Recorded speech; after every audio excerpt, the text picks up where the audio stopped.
Welcome to Startup Wins. Twice a month, we share real stories and smart tips. Subscribe and join the journey. SEO has been a critical part of the success of many of today's online brands, from Instagram to YouTube. For SEO experts, the IPO of SEMRush was probably no surprise. What's SEMRush? Well, it's the most used, well, at least the first or the second most used SEO tool or resource for professionals optimizing their organic search presences for their companies, i.e. Google, Bing. And people from SEOs to CMOs, the chief marketing officers, use it quite a bit, and sometimes even CEOs who may want to control everything. Today, we have the former vice president of digital marketing of SEMRush and currently CMO of Got Photo. So please welcome Olga Denisova. Did I pronounce that name correct? Yes, you pronounced it perfectly. Oh, really? Okay, I guess I'm lucky today. Not like yesterday, but anyway.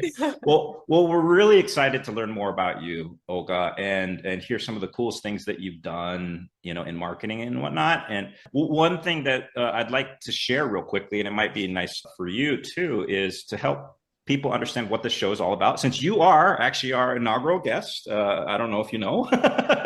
I'm honored. Well, we are very honored as well.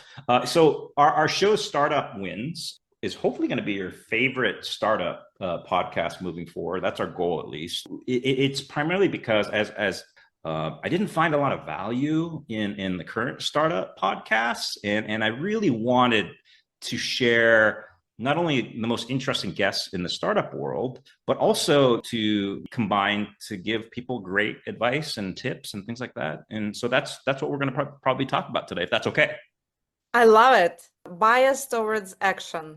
Love awesome. It. Well, let's start off right now with, who are you, Olga? I know that, we just recently met. I found what I saw on LinkedIn as amazing. So could you tell us a little bit more of who you are? Yeah, of course. I'm a marketer. I've been doing marketing for basically my whole professional life, B2B specifically, SaaS specifically, and I got a chance to work in a unicorn company. I had grown together with them from 1,000 employees to 5,000 employees and 1 billion plus revenue. Then I got this vice president gig in SEMRush and went IPO together with them. So it was another amazing experience. And now I lead the marketing in a scale up. And all of that kind of enabled me to see marketing differently at different stages of company's development. And I think that's one of the most exciting things that I can think of, how marketing is differently, and it is fundamentally different for startup versus scale up versus enterprise. And this is, I think, one of the traps that startups usually fall into, trying to copying, this copying mechanism. Right. Oh, Uber did it. Oh, Apple did it. Right. They try to replicate the same thing. And I think part of my day-to-day mission is actually to prove that, hey, startup marketing is so different from everything else. So yeah, so I got a chance to do it all. Yeah, no, that's exciting. I mean, that's perfect, because obviously we're going to have potentially startup founders who are listening to the podcast. And so maybe we can definitely answer some things that maybe they have as far as problems are concerned. But could you start off with, you said scale up, right? Yes. And you talked about enterprise. And so yeah. It sounds like you distinguished the three. Yeah, no, 100%. So first, whenever I distinguish startup versus scale up versus enterprise, it's not only about the amount of years in the market or about the revenue, but it's about the company goal for this particular time period, right? To give an example, you may have been in the market for dozens of years and you may have really big revenue, but if you have this project which is about to enter the new or to establish a new niche, then you need to approach it as a startup versus the enterprise marketing, right? And vice versa. So, for example, I'm now a part of a company, again, which I refer to as a scale up. But hey, it's been in the market for more than 10 years. It's been profitable. It's scaled massively before. So I could refer to that as an established business. But the difference is we're now on a mission to conquer the global market and to grow exponentially, right? So in this regard, we're not an established company, but a scale up. So that's the main difference for me. I don't think a lot of startup founders are probably thinking that far ahead. Sometimes they're just trying to survive. And so, Yeah, true. Yeah. can I ask which one of the three do you find the most interesting or the most fun? And maybe, even though we call this startup wins, one of the Yeah. reasons why I titled that is because I think we focus a lot on the startup losses, and the Yes. problems and things like that. And, we should still probably talk about those because we're trying Yeah. to solve them, right? But which Yeah. one of those three did you like the most, or do you like the most? Oh my God.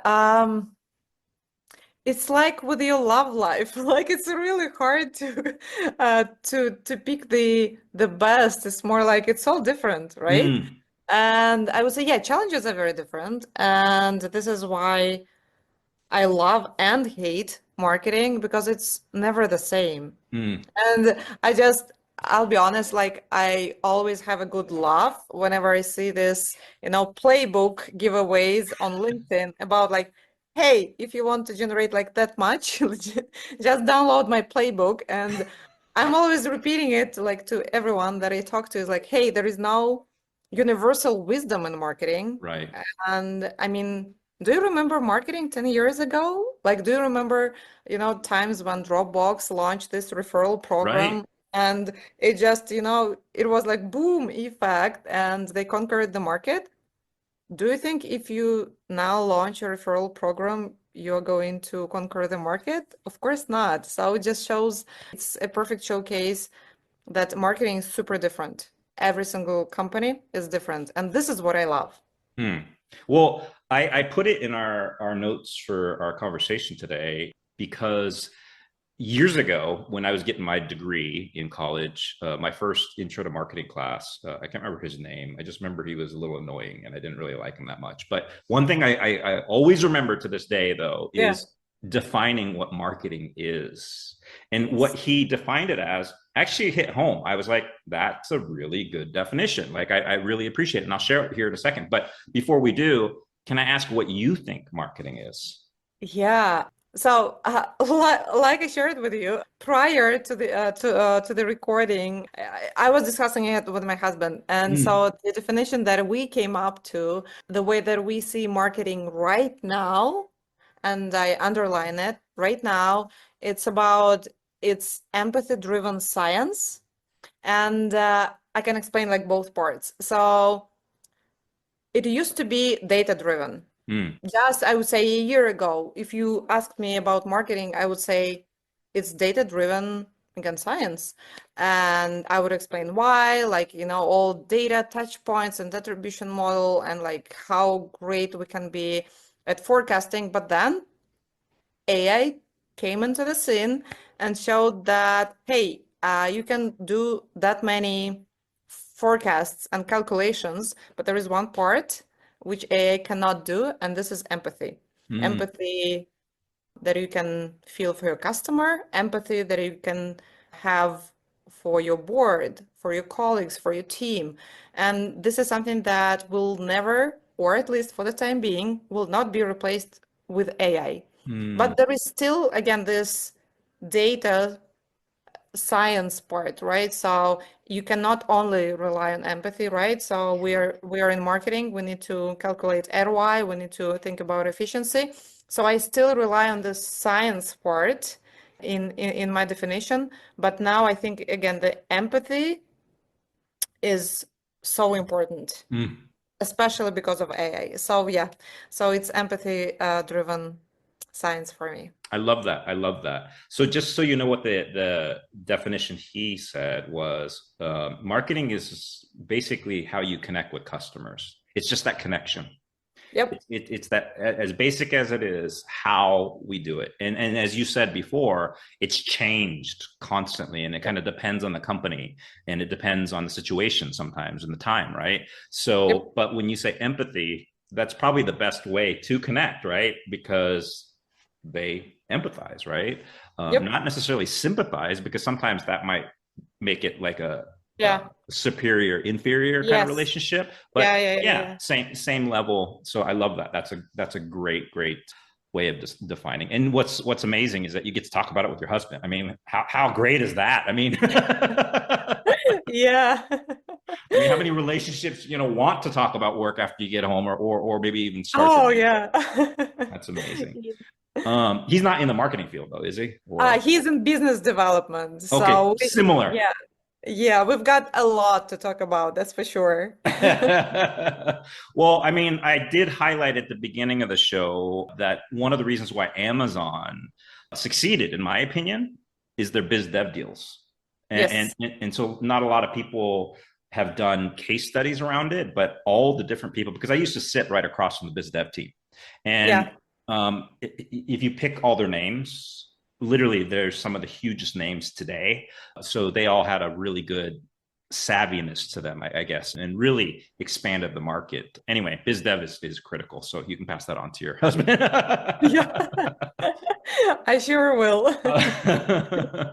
Another thing that, beyond defining, and you were kind of highlighting, empathizing, and then also the role of AI these days. Let's talk about that a little bit. Even though I don't Yeah. want to really go too deep in AI because everybody talks about it. Let me ask, like, how are you approaching AI, or how are you including it in your day to day?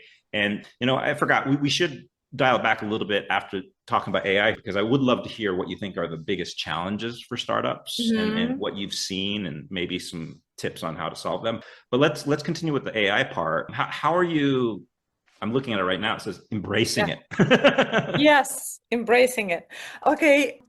I actually had a very interesting conversation with my teams, and it will sound controversial. I said, I literally forbid any conversation that would start like, we have to implement AI, because what I hate about any conversation on AI or any brand new cutting edge technology is that it becomes so focused on the technology that we lose sight of the main part. And the main Mm, part is the customer, mm, pain points, and journey to the customer. mm, And so whenever we have any discussion, it's never about how can we implement AI, mm, but it's more about, okay, what's the root cause? What's the problem?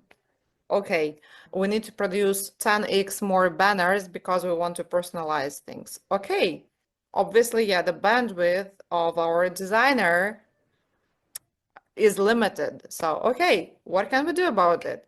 We can automate, we can like use more templates, we can use AI for it. So you see, I deliberately like push the team to always think about the root cause first, mm, and then assess if it's going to be an AI tool that is going to be the solution, or probably it will be something else. mm, But I never ever want to have any conversation mm. which is about, this running in crazy loops, like, okay, we need to implement AI, like everyone's using AI. Right. Probably your solution is easier, because also what we tend to forget is, and I'm quite sure you experienced it, and many of our listeners experienced that. Like everyone talks about some feature, and then you go in AI, and you go and try it, and it's like half baked, and then you need to work on prompt, it's yada yada yada. Right. And probably your solution was way easier within your existing, CRM or any other tool. So I treat AI as any other tool, but obviously it can do crazy magical things, and I'm so happy that it's here. No, completely. And that's great that you're doing that, because you're right. It could change tomorrow. It could be a more advanced version of AI, right? Yep. So staying focused on the main Yeah. parts, or the equation, I guess, definitely is Yeah. more helpful. Do you feel like what kind of triggered in my head while you're talking about Yeah. that, though, is, the tendency that people have these days regarding AI, which is to compete. We have to do the same thing. Exactly. Do you feel like CEOs, executives are constantly feeling that and then pressuring you as well because the market gets so Yeah. excited about it and how big it will be. It feels like it's everywhere right now. But do you feel like sometimes they do miss the point? Like they're sometimes a little too focused on what's Yeah. trendy, popular. Yeah. Obviously, yeah, some of us, yeah, fall into this trap. And I mean, again, I'm quite sure that I sometimes again fall into the same trap. Oh, there is this new shiny thing and probably Mm, going to fix all of my problems, and then it does. right. And then I'm like, okay, shoot, I need to figure it out myself again. But I think the main point is for us as a marketer specifically, but also again for founders, whenever you develop anything, whether it's again a product or a marketing strategy, it consists of two parts, right? So the first part is obviously, yeah, your product and your offering and, as a list of objective factors that you can particularly influence. But then there is the part about the context. Mm, And so whenever we talk about AI, of course, we cannot completely disregard this because, again, the whole market is speaking about this. So you need to address that. So to your point, yes, founders sometimes have to speak about AI, but not because, again, they believe that, okay, it's going to be a magical fix to everything, but just because they are expected to think about it, to talk about it from the market. But then it's up to the founder how they're going to implement this AA part to their product. So is it going to be, again, their competitive differentiator, or whether probably they are going to use it other way around? I'll mm, give you an example. mm. Like whenever you call support, do you want to be treated by a human being, or do Right. you want to be answered by Chatbot. okay. So you would prefer a real human being. Personally, I would definitely. Exactly. The same for me, right? And so it means that you can still speak about AI, let's say within your product offering or within your marketing offering, but you can play the AI topic differently. So, and this is also what I talked on my LinkedIn, right? So I truly believe that very soon, and actually it's already happening right now, AI is not a fancy thing anymore. It's more like a commodity, and even more, sometimes it's something that turn you against the brand Mm, because you can play the AI topic differently. Instead of everyone says, hey, we are AI driven, we are AI driven, you can say, we are probably the last company that take your matters to the heart. We are human beings, so there is always be a real life, real human being assigned to you to deal with you. On separate line, you will always have, again, a real person answering you. So you still function within the market context, but you play differently. mm. Does it make sense? 100%, 100%. Because I mean, when you think about it, we can roll back time a little bit. And when Google became more ubiquitous, or Microsoft before that, when customer service started to be taken over in a way where it was all online and forums or whatever the case may be, it's like you lost that ability to ask questions directly, right? And Yeah, it personally for me, became very, very frustrating because you couldn't do like the old school 1-800 number where you'd reach a customer service person, and yeah, now it's even more artificial, right? yeah, And so I agree 100%. Let's go back to that question about the challenges and maybe yes. some solutions that you had. Maybe let's just talk about startups first. Yep. What are some of the main marketing challenges you think startups? I know it's a very general question. Do you have any thoughts on that? Obviously, yeah, it's the question of setting your priorities because you need to do everything at once, and Mhm. very often it's like you are constrained on budget, you are constrained on people, on time. So basically, yeah, you are limited in so many ways. Yeah, it's about setting your priorities straight, being almost like ruthless Mm, about like what you gotta do and what you should not do. But also, I think the biggest trap, the biggest challenge for startups is again to think, to find their new way of how they need to do things. Mm. Because again, I see so many startups trying to replicate the best practices of bigger companies Mm. and failing. Mm. So if we talk about the actions, right? So you said, okay, Olga, how can we make it practical, right? Sure, sure. What actions should we take? I think the answer to any challenge that startup is facing is experimentation. Mm. But it's not the experiment to actually understand what works, what doesn't, but also it's the experiment in general, like where to invest, right? Mm. So your budget is very limited.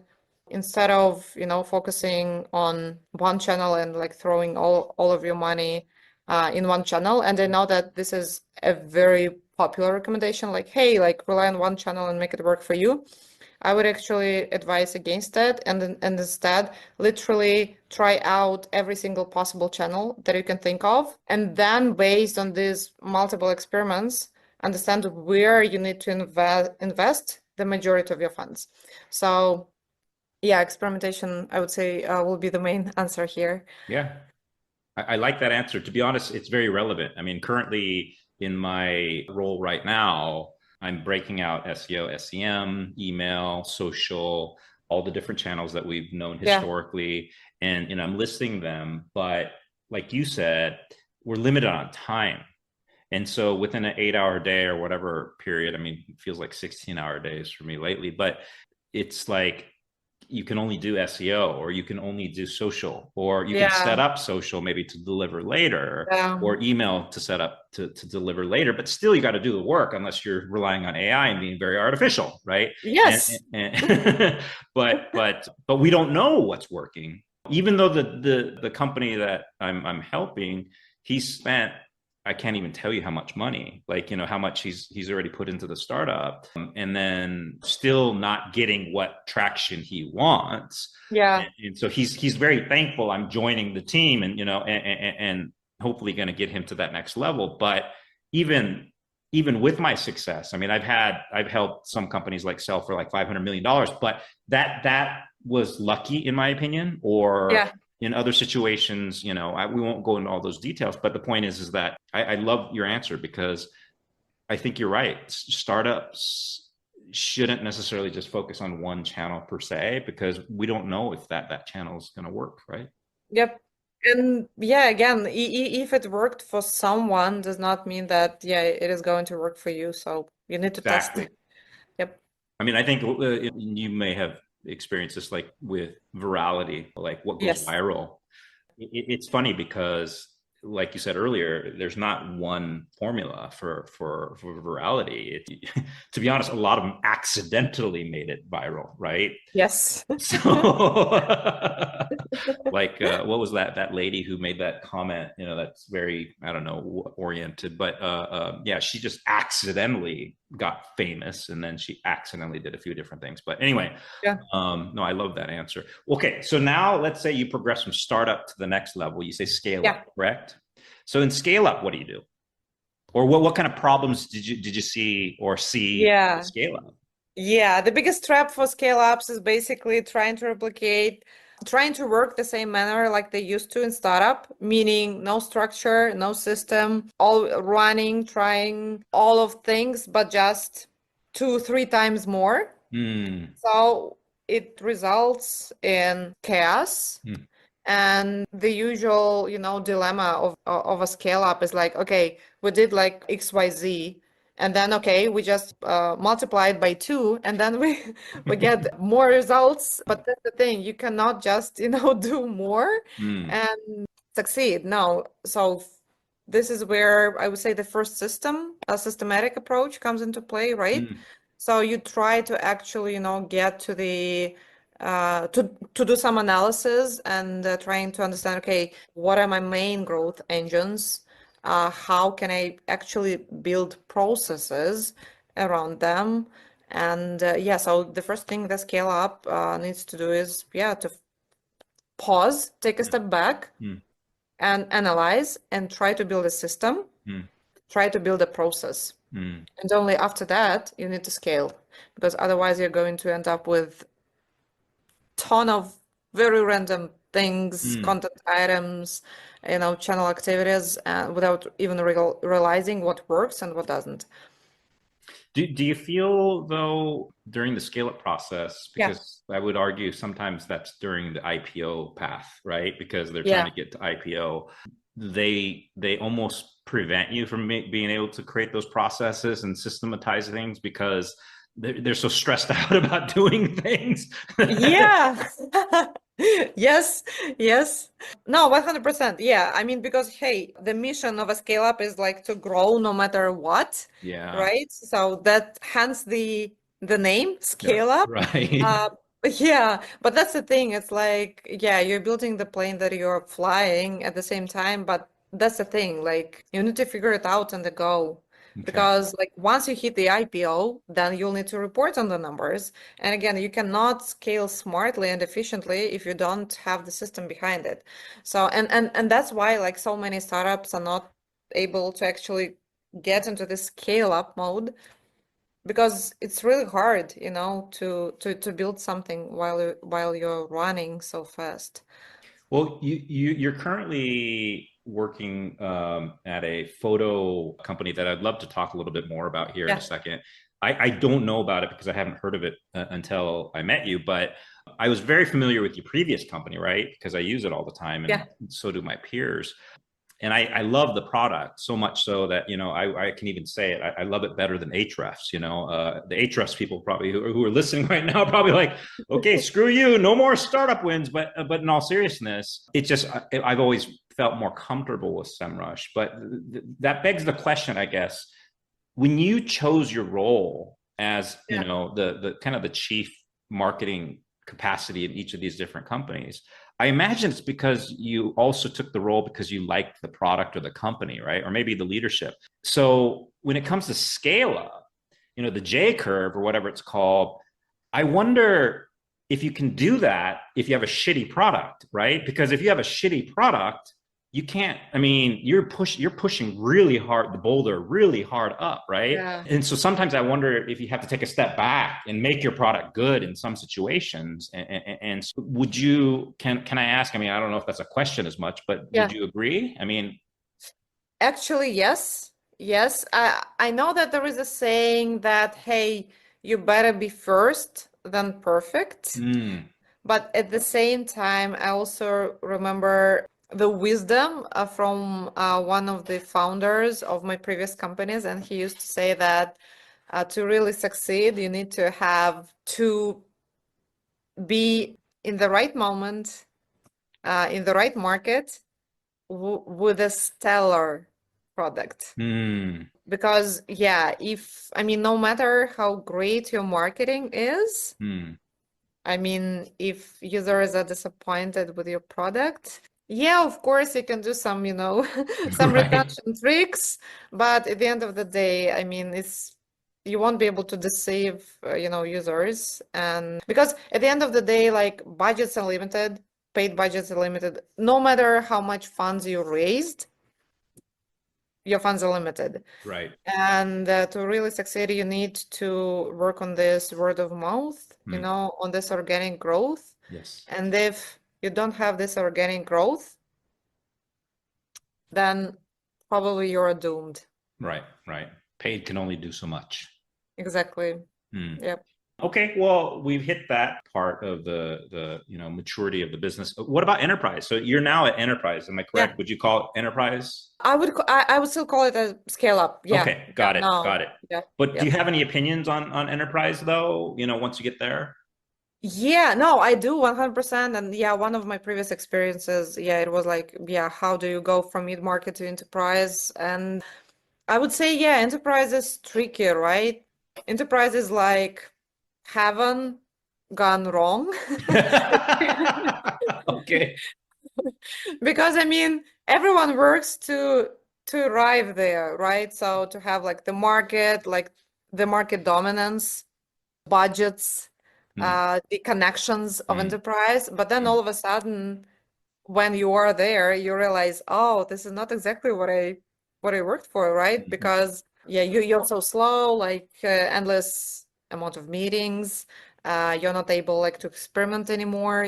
There is always, this political element to that, and just, Right. letting all the multiple stakeholders, and all of a sudden you're like, okay, so am I doing presentations only, or am I actually doing actual work? And so I think that's the main trap for enterprise, right? So don't let meetings kill it all. And I think, yeah, the way that you can approach enterprise marketing, and this is what I did in one of my previous jobs, is basically you break down this hell of a machine into certain projects, and it gives them, it gives it some, startup flavor, because all of a sudden, okay, you're limited in the amount of people involved, but also like you're able to innovate. And there is one other thing, and it actually can be applied not only to enterprise, but to scale up as well. Make sure to assign a separate experimentation budget, because one of the pitfalls of enterprise marketing is you spend like half a year getting your budgets approved, and then you see something like some new channel taking off, but guess what? You don't have it in your plan because half a year ago there was no such channel. And then that's why, enterprise marketing is usually very slow, because okay, now I need to have this, 20 people committee to get my budget approved for this brand new channel, but I cannot like share anything yet. So they're very slow in decision making. And what I used to do, I would usually allocate totally separate budget for experiments only. So this way you avoid this endless approval loops, and your team feels empowered to actually go and test straight away. So it usually speeds up a lot of things in enterprise. No, that's great. That's great. I've had the fortune of working at several enterprise, Expedia, Amazon. Amazon was more scale up at the time that I was there, but Expedia probably would be more enterprise at that time. Yeah. And it was a very interesting, and I always have these theories. I have yet to work at Google, even though I interviewed with them like 3 or 4 times, and I've yet to work at Microsoft, even though it was my backyard. But I've always seen the output and the problems that would occur in the end, right? Like, for example, Bing taking so long to finally get some market share, right? Yeah. And even with the market share, the product still, I'm sorry, I've got to just admit, it is just still crap in my mind. Like, it's very, very seldom that we go to Bing to actually search for something. Yeah.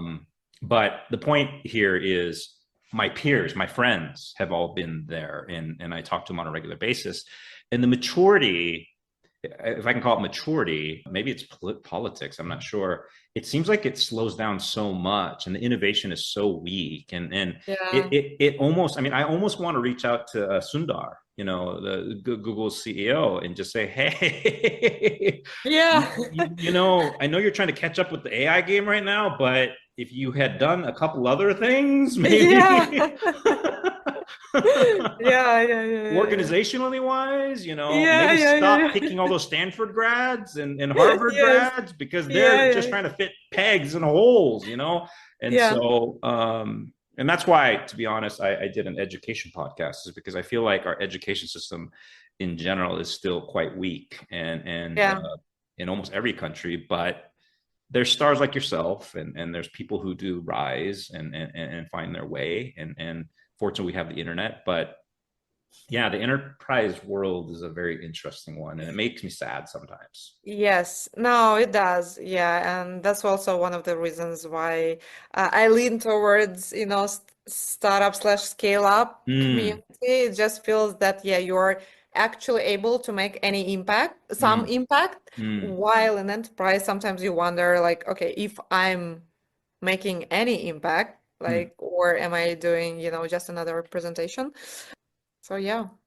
I loved your advice on both startups and scale ups, but are there any other things that you could say in your rich career that you would love to pass on to other CMOs or other CEOs? Things that you found like, okay, shit, I wish I would have learned this or known this many years ago. Are there any things like that? Yeah.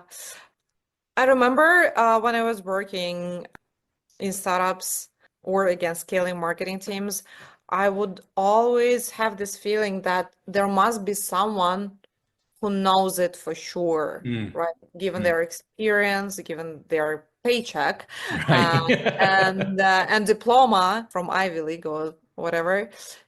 And the more I worked, the more I realized that actually no, you can, again, you can never listen to some best practice, replicate it, and then have any decent result. The thing is that you always need to come up with your own best practices. Mm, You need to invent your own playbook. And some of listeners, I'm quite sure, may argue like, okay, Olga, but we're now listening to you, like, and you are sharing your advice, right. right? Like, okay, so thank you very much. Bye bye. But but the thing is, whenever you listen again to anyone, it's less about like very specific action and more about the way that they think and Mm, the way that they approach certain problems. And I would say that was, you know, my revelation. The more again I talk to like stellar marketers around, they listen very carefully. They try to understand everyone's mindset.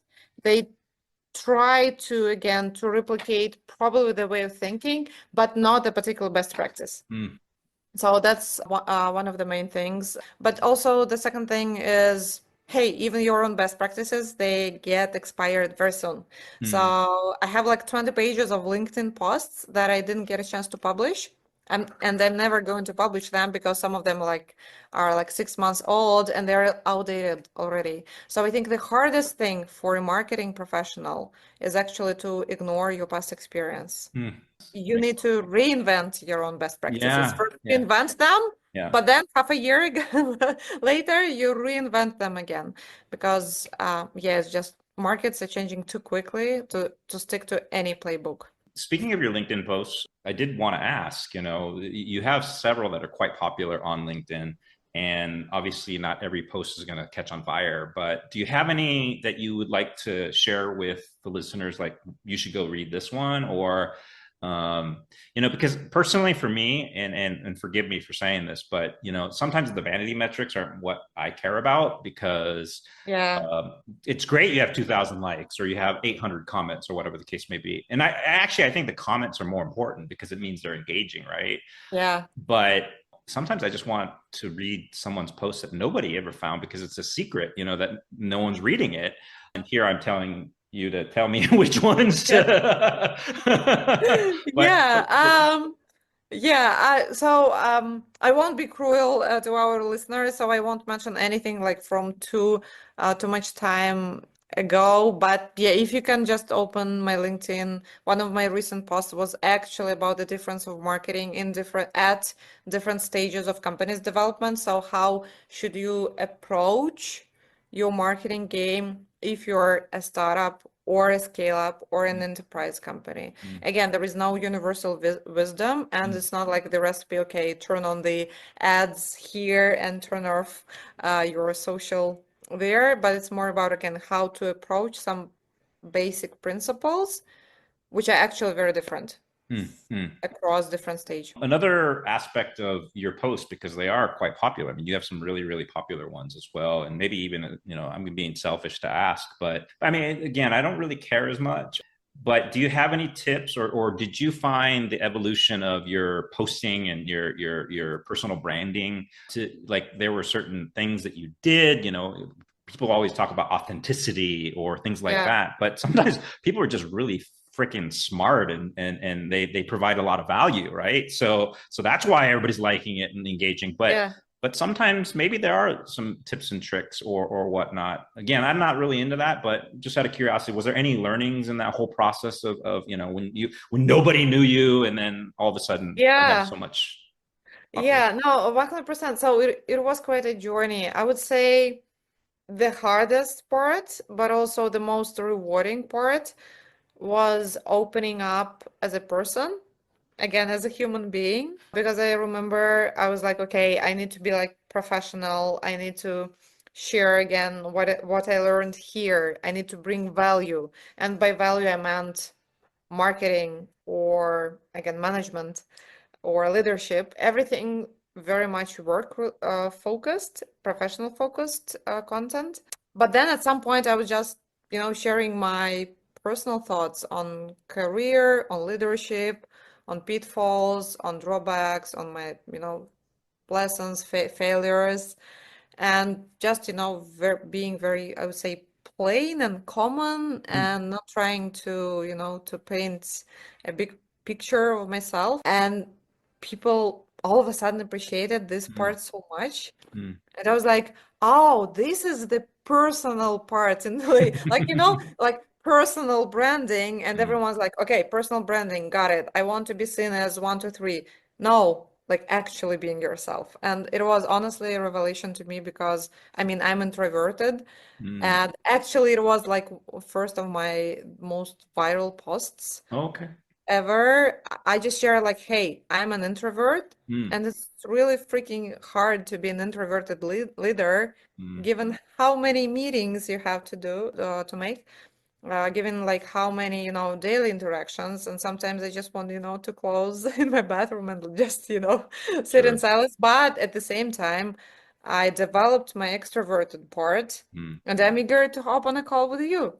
So, Right. and so I shared like very candidly like my struggles Mm. and my lessons as an introverted leader. And all of a sudden, everyone was like, "Thank you very much. I'm also an introverted leader. So thank you for bringing voice to our part." So, So yeah, just be yourself.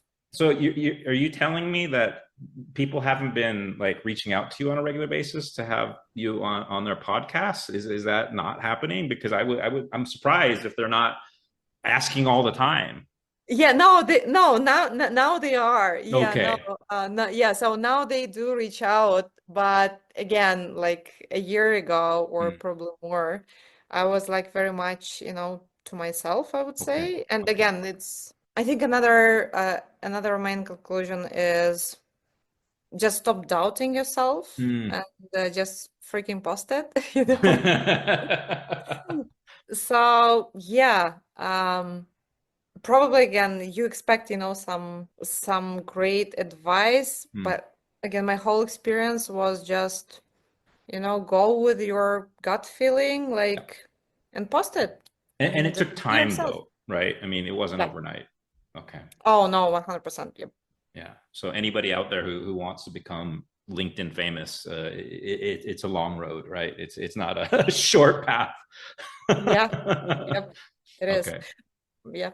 But also, yeah, since we're on the topic, probably last point, experiment. So Mm, I remember that I would do, types of posts that I saw no one doing. mm, So for example, like before we knew like how LinkedIn algo works. I mm, remember I was doing A/B tests with my posts. I would say, mm. okay, everyone wonders whether it's a picture versus text post Right. that performs better. So I'm Right. going to do an A/B test, like put a like if you see an image, or put a like if you see a text post. And all of a sudden, yeah, these A/B tests, loosely performed A/B tests, got also kind of viral because everyone was like, "Oh, there is a live test like right in front of us, so I want to follow this person." So yeah, do all types of experiments. If everyone does, I don't know, PDF carousels, do something else, and you'll see how it works. Now people will probably go to your LinkedIn profile and check out what's doing well. No, they'll be able Yeah, yeah, to. yeah. Yeah. All right. Yeah. Well, I know we started off by mentioning that we want to keep within the hour, and I think it's Yes. always a good thing because people probably are always like, God, these people talk for so much, but Yeah. there. To be honest, I've enjoyed the conversation so much. I'm sure we could talk forever. But one thing I'm going to continue doing with my other podcasts and this podcast is I ask 3 questions, standard Yeah. questions, and they're called the 3 Qs. I believe that's what I Yeah. call them. They're kind of generic, but at the same time, I feel like they highlight some really interesting things about you or our guests. So my first question is, who's your hero? I would say mothers. I just became a mother 11 Congratulations. months ago. Mm, Thank you very much. And all of a sudden, I just realized that we do not give enough light and give enough appreciation to mothers, like, for the energy that they bring to this world. mm, And this is the energy of, again, empathy, compassion, extreme attention to others and not yourselves. Mm. And I think, I mean, if we pay a bit more attention to this type of behavior, Mm. and if we exercise a little bit more of this type of behavior, I think it's going to be a totally different world. Mm. And I mean, being a mother, becoming a mother, I truly believe also made me slightly better leader Mm. because again, there is just so much more attention towards others Mm. versus me, but also the realization that whatever I experience from my team or from my colleagues, partners, the board, whomever, it's actually the counteraction to my actions. Mm. And it's like, wow. Yeah. Okay, so again, probably everyone knows that, but for me it was like, wow. It hit So home. I learned a lot from my baby Mm. and being a mother, and mothers are just heroes for No, they me. are. They are. I have to talk to my own here shortly. So, and I've been talking to her every day for the past week, but more on that Yeah. later. Yeah. Well, good for you. Well, as I get older, Yeah, and unfortunately, when I was younger, we had a lot of battles, and of course. right. Yeah. And funny enough, even on a recent trip back home to Seattle, we were still battling, but we have a different type of battle. Mhm. So Yeah, yeah, yeah, yeah. where we respect each other, and Wow. even if we cry or whatever it Yeah, is, by the end we're still talking, and we're not not talking, which has yeah, happened a couple of times when I was younger. But anyway, yeah. yeah, we're in the process of trying to buy something together, and I'm talking to her every day. The other thing that I'm trying to do is I'm trying to encourage her to actually go and get her college degree. She's currently working on her GED because Mm. they retired. Funny thing about her is that she's like a 4-time startup founder, kind of almost the same thing. Like, she had 4 No businesses. way. Yeah, and she killed them all, and she doesn't even, she doesn't brag about it or anything. It's just that's her life, right? But Wow. I didn't even think about it in that same vein. But I mean, her ARR was more than most startups, and so it always blows my mind away. But she's so humble, and she's always been about trying to take care of people. But at the same time, she's very, very tough. She's tough as nails, and so she's kind of scary in a lot of respects, That's and a good picture. I can yeah. imagine it. I would love to know more about your mom, but it Yeah. just she's a very interesting person, let's just say. So she's hard to teach. Oh, So okay. she's She very, has her view. Yeah, okay. yes, very frustrating when you try to teach her anything, because Oh, yeah.